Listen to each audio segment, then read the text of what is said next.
Hello दोस्तों, आप लोगों का स्वागत है पगला एनिमे चैनल पे। तो आज हम लोग अवर डेटिंग स्टोरी के सेकंड एपिसोड को एक्सप्लेन करेंगे। तो चलिए जानते हैं इस एपिसोड की कहानी को बिना किसी देरी के। एपिसोड की शुरुआत में हम लोग रियोतो को देखते हैं और जब वो स्कूल जा रहा था तब रोना उसे मैसेज करके बताती है कि वो ज्यादा सो गई है, इसीलिए उसे स्कूल आने में लेट हो जाएगा। अब रियोतो काफी ज्यादा परेशान हो जाता है क्योंकि वो पहली बार किसी लड़की से मैसेज के दौरान बात कर रहा था, इसीलिए वो काफी सोचता है कि उसे क्या रिप्लाई देना चाहिए।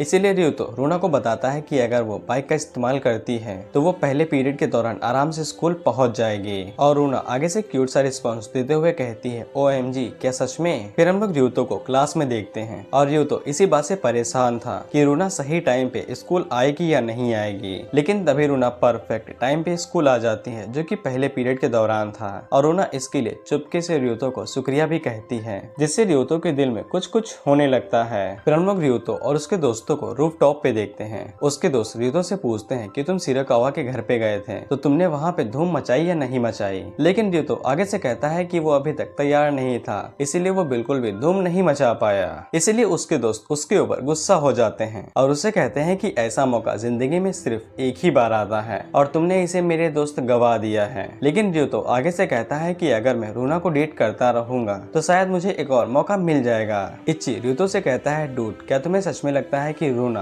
तुम जैसे के साथ डेट करेगी। और इच्ची रियोतो को बताता है कि तुम दोनों के बीच में जमीन आसमान का फर्क है। निशी कहता है कि उसे एक नया लड़का मिल जाएगा, उसने तुम्हें सिर्फ एक रात के मजे के लिए चुना था। इच्ची कहता है कि अगर तुम उसके बॉयफ्रेंड की तरह एक्टिंग करते रहोगे तो तुम ही बर्बाद हो जाओगे। निशी इच्ची से कहता है कि इसे थोड़ा सा और सपने में जी लेने दो, जब इसके पर काटे जाएंगे तब इसे समझ में आएगा कि असली जिंदगी क्या होती है। और अपने दोस्तों से इतनी सारी नेगेटिव बातें सुनने के बाद रियोतो को भी लगने लगता है कि शायद रोना ऐसा कर सकती है। लेकिन जब रियोतो क्लास के अंदर आता है तब रोना सबके सामने रियोतो से बात करने लगती है। इसी वजह से रोना की दोस्त निकोल रियोतो को घूर के देखने लगती है, जिससे रियोतो काफी डर जाता है और वो रोना से कहता है कि मुझे थोड़ा सा काम है, हम बाद में बात करेंगे। लेकिन इसके बाद से रोना रियोतो के पीछे लग जाती है और पूरा दिन उसके साथ बातें करती रहती है। और इसी बीच जो निकोल थी वो रियोतो को घूरती रहती है, जिससे रियोतो काफी ज्यादा घबरा जाता है। जिसके बाद रियोतो रोना को साइड में लेके जाता है और उससे पूछता है कि तुमने अभी तक किसी को नहीं बताया है ना कि हम डेटिंग कर रहे हैं। रोना बताती है कि उसने सिर्फ निकोल को बताया है कि वो दोनों डेटिंग कर रहे हैं, लेकिन निकोल उसकी बेस्टी है।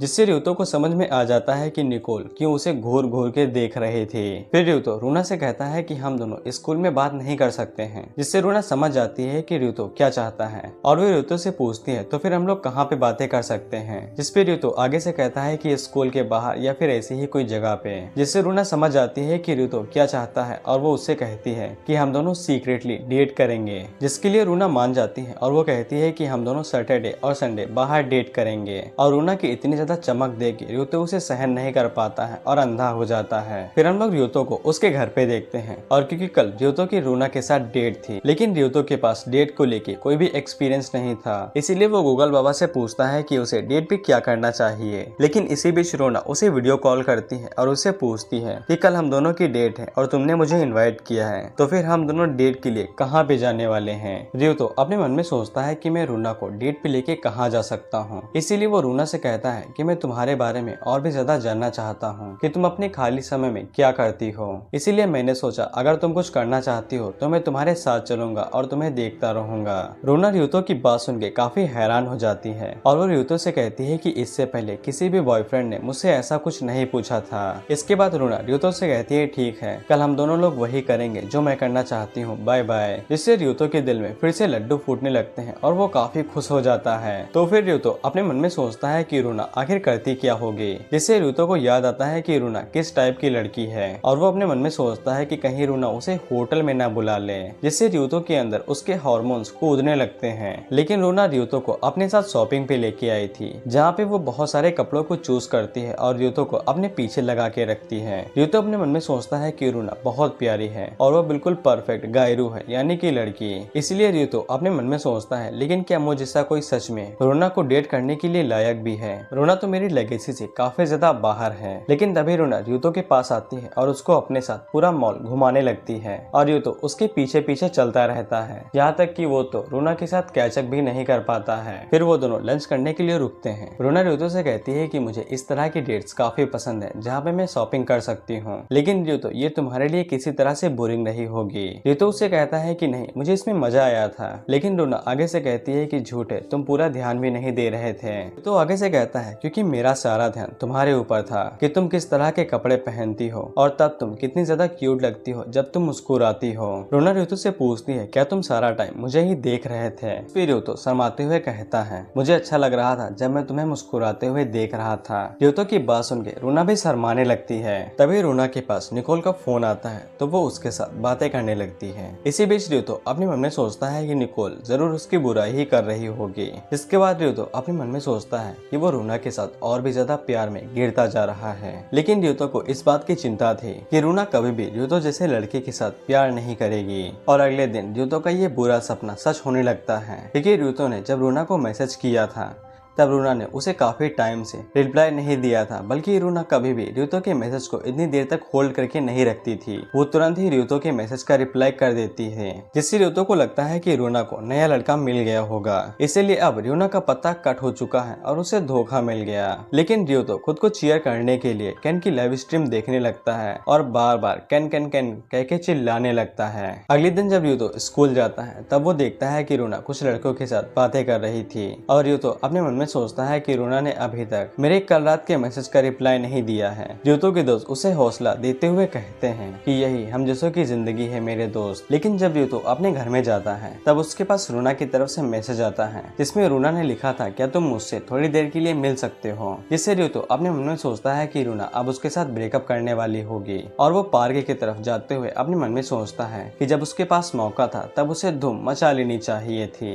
लेकिन रियोतो अपने मन से ये सारी बातें निकालता है और वो सोचता है कि भले ही रूना उसके साथ ब्रेकअप करने वाली हो, लेकिन फिर भी जो समय रूना ने उसके साथ बिताया है वो काफी ज्यादा खास था और वो इसके लिए रूना को काफी ज्यादा शुक्रिया अदा करेगा। रियोतो रूना से कुछ कहता कि उससे पहले ही रूना उसे अपना नया केस दिखाती है और उसे बताती है कि ये केस एक स्पेशल एडिशन है और सिर्फ एक पर्सन इसे एक ही खरीद सकता है। रियोतो अपने मन में सोचता है क्या तुमने मुझे सिर्फ इसके लिए यहाँ पे बुलाया है। लेकिन अगले ही पल रूना एक दूसरा केस निकालती है जो कि रियोतो को वो गिफ्ट करने के लिए लाई थी। रियोतो उससे पूछता है तुमने तो कहा था कि सिर्फ एक ही इसे एक पर्सन खरीद सकता है। रोना बताती है कि वो अपने साथ निकोल को लेके गई थी और जब वो दोनों लाइन में लगे हुए थे तब लाइन काफी ज्यादा लंबी थी, इसीलिए वो दोनों अपने फोन में बस गेम ही खेलते रहे थे, जिस वजह से उन दोनों की फोन की ही बैटरी खत्म हो गई थी और इसीलिए रोना उस टाइम पे रियोतो के मैसेज का रिप्लाई नहीं दे पाई थी। जिसके बाद रोना रियोतो से कहती है कि हम दोनों के पास एक ही तरह का केस है तो हम दोनों इसे स्कूल में एक ही साथ लेके घूमेंगे। लेकिन रियोतो आगे से कोई भी जवाब नहीं देता है तो फिर रोना को लगता है कि रियोतो को ये पसंद नहीं आया है। लेकिन रियोतो आगे से कहता है कि मैंने कभी सोचा भी नहीं था कि तुम्हारे जैसा क्यूट लड़की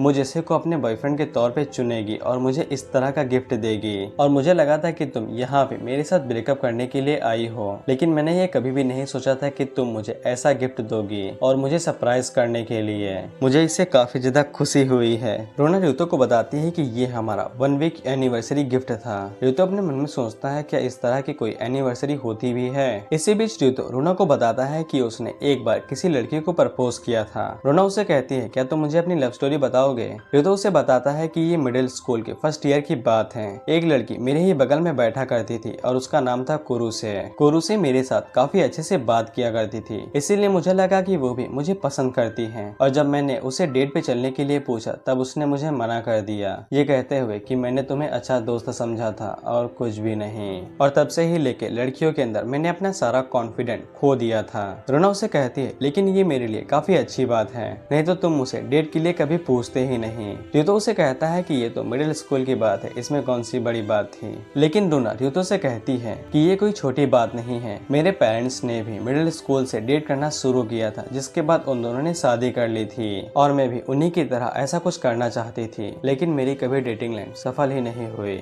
लेकिन तभी उन दोनों के बगल से एक स्पोर्ट्स कार निकलती है। रोना रियोतो से उस कार के बारे में पूछती है तो रियोतो उस कार के बारे में सारे डिटेल्स एक ही झटके में बताने लगता है, जिससे रोना काफी ज्यादा शॉक हो जाती है और वो रियोतो से कहती है कि मैंने तुम्हें कभी भी किसी चीज के बारे में इस तरह से बात करते हुए नहीं सुना है। रोना रियोतो से कहती है कि मुझे कभी कभी ऐसा लगता है कि मैं कोई स्पोर्ट्स कार ड्राइव कर रही हूँ जो कि मैं अपने फादर और मदर की तरह बनना चाहती हूँ, इसीलिए मैंने जल्दी से जल्दी अपनी कार को आगे बढ़ाया और रेडल की तरह एक्सपीरियंस को गेन किया, लेकिन कभी इसका फायदा ही नहीं हुआ। हुआ। हमने जैसे ही डेटिंग शुरू की तो हमारा ब्रेकअप हो गया और इसी तरह से मेरे फादर और मदर के साथ भी हुआ। उन्होंने आखिर में डिवोर्स ही ले लिया। इसीलिए मुझे लगता है कि ये सारी चीजें मेरे लिए बेकार ही गई हैं। लेकिन ये तो रूना से कहता है कि मुझे ये सब कुछ भी ठीक लगता है क्योंकि स्पोर्ट्स कार चलाने का मतलब तुम्हारे साथ पैदा ही होने का था और वैसे भी तुमने अपनी लाइफ में काफी कुछ अचीव किया है। तुमने काफी ज्यादा अच्छे दोस्त बनाए हैं जो तुम्हारे साथ हमेशा रहते हैं। तुमने बहुत सारी क्यूट ड्रेसेस को पहना है और तुम्हारे काफी ज्यादा बॉयफ्रेंड्स भी रहे हैं। इसीलिए मुझे लगता है कि तुमने किसी तरह से स्पोर्ट्स कार्स को चलाया ही है।